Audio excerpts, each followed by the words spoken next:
بسم اللہ الرحمن الرحیم۔ السلام علیکم۔ ناول اور ہم کے پیارے سے ناظرین کو ہم اپنے چینل پر خوش آمدید کہتے ہیں۔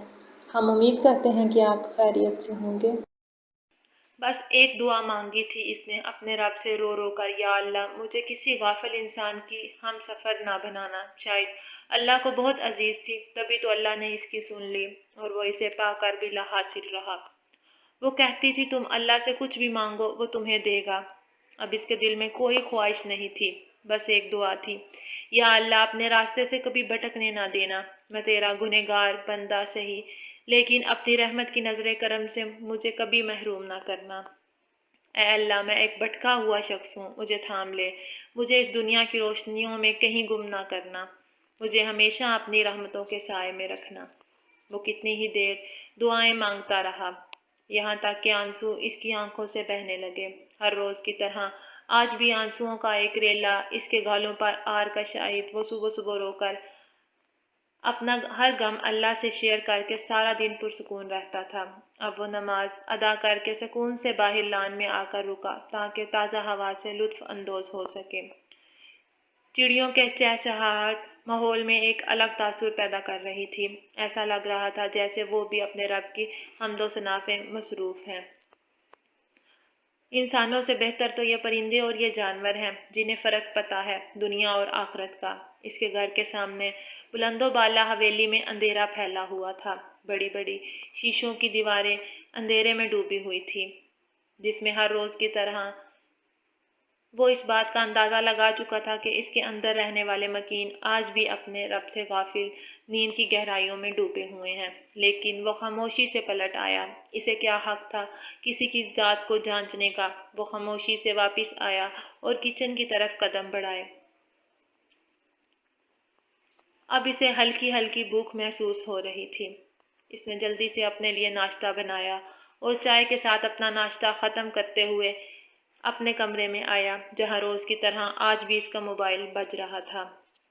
جی سسٹر عائشہ، بس 10 منٹ میں پہنچتا ہوں۔ آپ میرے پیشنٹ کو میڈیسن دے دیں۔ اس نے مسکراتے ہوئے اپنی نرس کو ہدایت دی اور اپنے کپڑے چینج کرتے ہوئے فوراً ہسپتال آیا اور لاکر روم کی طرف بڑھتے ہوئے اس نے اپنا ٹیلیسکوپ اور اپنا لیب کوٹ اٹھایا اور اب روز کی طرح راؤنڈنگ کے دوران وہ اپنے سب پیشنٹ سے خوش اخلاقی سے بات کرتے ہوئے ان کے مسائل جاننے کی کوشش کر رہا تھا۔ اسے دیکھ کر کوئی عام انسان کہہ ہی نہیں سکتا تھا کہ وہ ایک سائیکالوجسٹ ہے۔ ہاں، وہ ایک ایسا شخص تھا جو انسان کے دماغ کے اندر جا کر اس کے اندر کا حال جان سکتا تھا۔ وہ ابھی اپنے پیشنٹ کو چیک کر کے فارغ ہی ہوا تھا جب سسٹر عائشہ نے آ کر بتایا کہ آج پھر دامیش صاحب آئے ہیں۔ اس انسان کا کچھ نہیں ہو سکتا، اسے میں کتنا بھی سمجھا دوں یہ وہی کرے گا جو وہ کرنا چاہتا ہے۔ یا اللہ اس کو ہدایت دے۔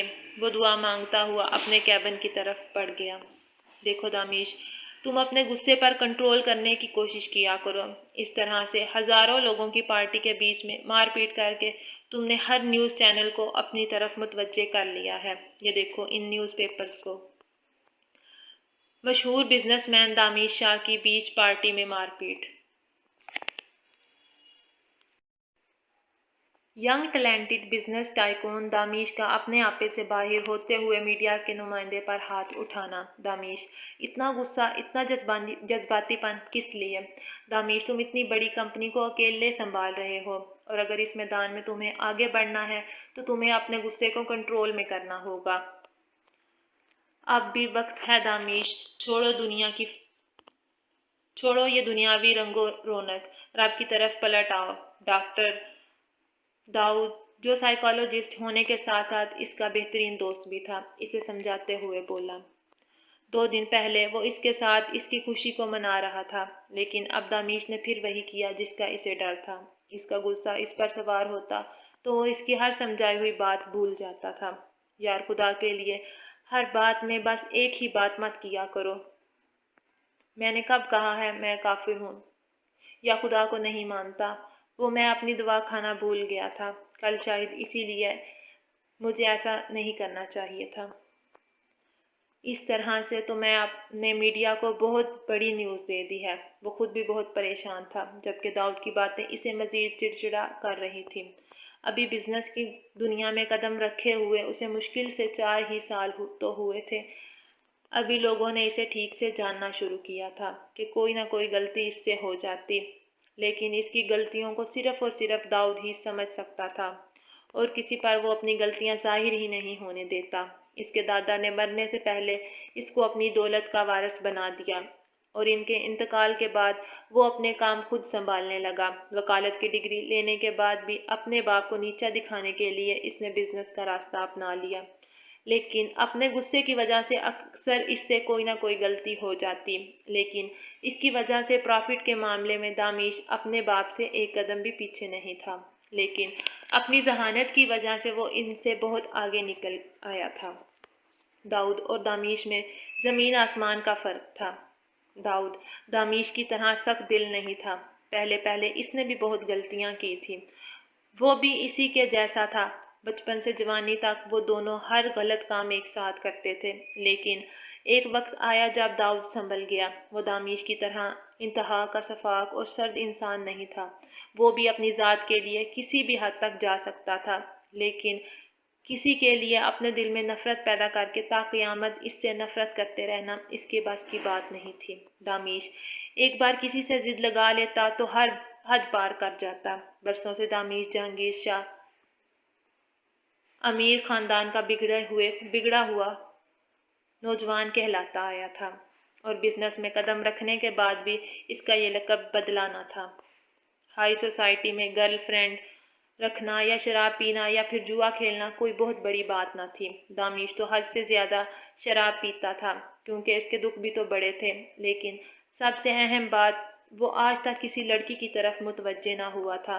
اسے عورت ذات سے نفرت تھی، سوائے اپنی دادی کے شاید محبت تو وہ ان سے بھی نہیں کرتا تھا، لیکن ان کی عزت کرتا تھا، ان کی ہر بات ماننا اپنا فرض سمجھتا تھا۔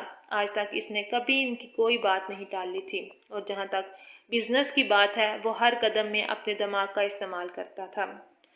اس کے آگے بڑھنے کی سب سے بڑی وجہ یہ تھی کہ وہ اپنے باپ کو پیچھے رکھنا چاہتا تھا۔ جہانگیر صاحب کے والد نے مرنے سے پہلے نہ تو اپنے بیٹے کے نام کچھ کیا اور نہ ہی ان کی دوسری شادی سے پیدا ہوئی بیٹی کے نام کچھ لکھا، بلکہ اس کے پیدا ہوتے ہی جہانگیر صاحب کے والد نے صاف الفاظ میں کہہ دیا تھا کہ اس بچی سے ان کا کوئی تعلق نہیں اور نہ ہی یہ ان کے خاندان میں کوئی وراثت رکھتی ہے۔ لیکن جہانگیر صاحب کو اپنی بیٹی سے بہت پیار تھا، اسی لیے اسی وقت بزنس میں سے اپنا حصہ مانگ کر اپنے الگ گھر میں شفٹ ہو گئے، اور ان سب میں انہوں نے دامیش کو شامل کرنے کی غلطی نہ کی تھی۔ اس سے تو انہوں نے ایسے اپنا دامن چھڑایا جیسے وہ ان کا بیٹا ہے نہیں، اور پہلی بیوی کو طلاق دے کر گھر ہمیشہ کے لیے چھوڑ دیا، جس کے بعد انہیں بہت نقصان ہوا، کیونکہ ان کے کمپنی سے الگ ہوتے ہی شاہ کمپنی الگ ہی لیول پر جا پہنچی، اور دن رات ترقی کے بعد آج وہ پاکستان کی ٹاپ کمپنیوں میں سے ایک تھی، جس کا مالک جہانگیر شاہ نہیں بلکہ ان کا بیٹا دامیش شاہ تھا، جو اپنے باپ اور اپنی ماں سے اتنی نفرت کرتا تھا کہ ان کی شکل دیکھتے ہوئے بھی چہرہ پھیر لیتا، لیکن بزنس کی جس دنیا سے ان کا تعلق تھا وہ اس تعلق کو ختم نہیں کر سکتے تھے۔ جہانگیر صاحب نے اپنی محنت کا ہنر دکھاتے ہوئے پاکستان میں اپنا نام بنایا تھا، جس کی وجہ سے ان کے نام کے ساتھ کہیں نہ کہیں دامیش کا نام جڑتا تھا، جو دامیش شاہ چاہ کر بھی اپنے نام سے الگ نہیں کر سکتا تھا۔ اسی طرح سے ایک بہت بڑے خاندان سے ڈاکٹر داؤد کا بھی تعلق تھا، لیکن ایک وقت آیا جب وہ ہر چیز ترک کر کے اللہ اور اس کے بندوں کی خدمت میں لگ گیا۔ وہ اپنا سب کچھ حاصل کر کے بھی کھو چکا تھا، عشق دنیا سے عشق خدا کا سفر کرنے لگا۔ میرے دوست، میرا فرض ہے تمہیں سمجھانا، اور میں تو اپنے آخری وقت تک سمجھاتا رہوں گا۔ مسلمان صرف نام کا مسلمان نہیں ہوتا، وہ اپنے کام سے مسلمان بنتا ہے۔ تھوڑی سی ہمت دکھاؤ، ایک بار نماز ادا کر کے تو دیکھو، چھوڑنے کا دل نہیں کرے گا، وہ مسکراتے ہوئے بولا تھا۔ تھوڑا سا بوڑھا ہونے دے، پھر دیکھنا میری نمازیں۔ دامیش نے ہمیشہ والی بات کر کے اس کا موڈ آف کیا۔ جوانی کی عبادت سے بہتر کوئی عبادت نہیں، وہ میں کہاں سے پیچھے رہنے والا تھا۔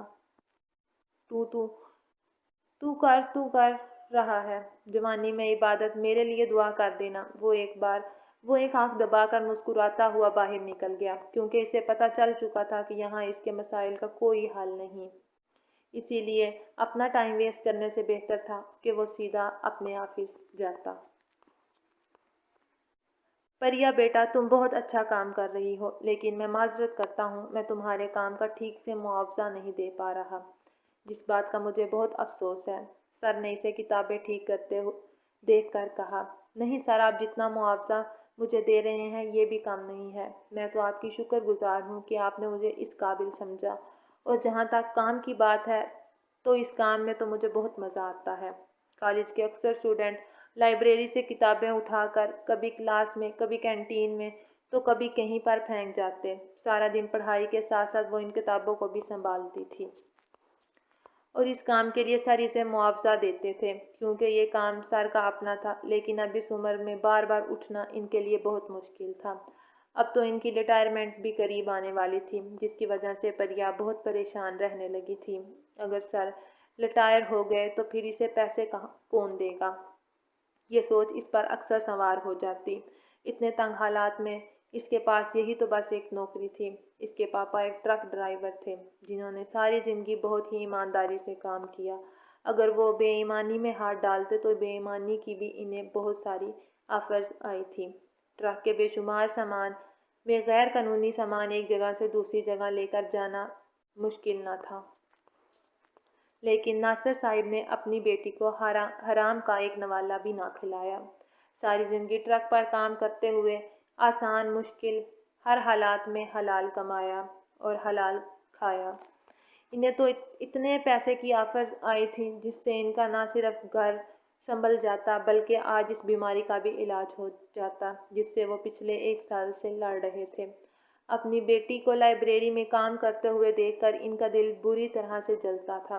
ان کی 19 سالہ معصوم سی بچی سارا دن لائبریری میں گزارتی، اور لائبریری میں بھی اسے کوئی تھوڑا سا کام نہیں ہوتا تھا، اور اوپر سے میڈیکل کی مشکل ترین پڑھائی۔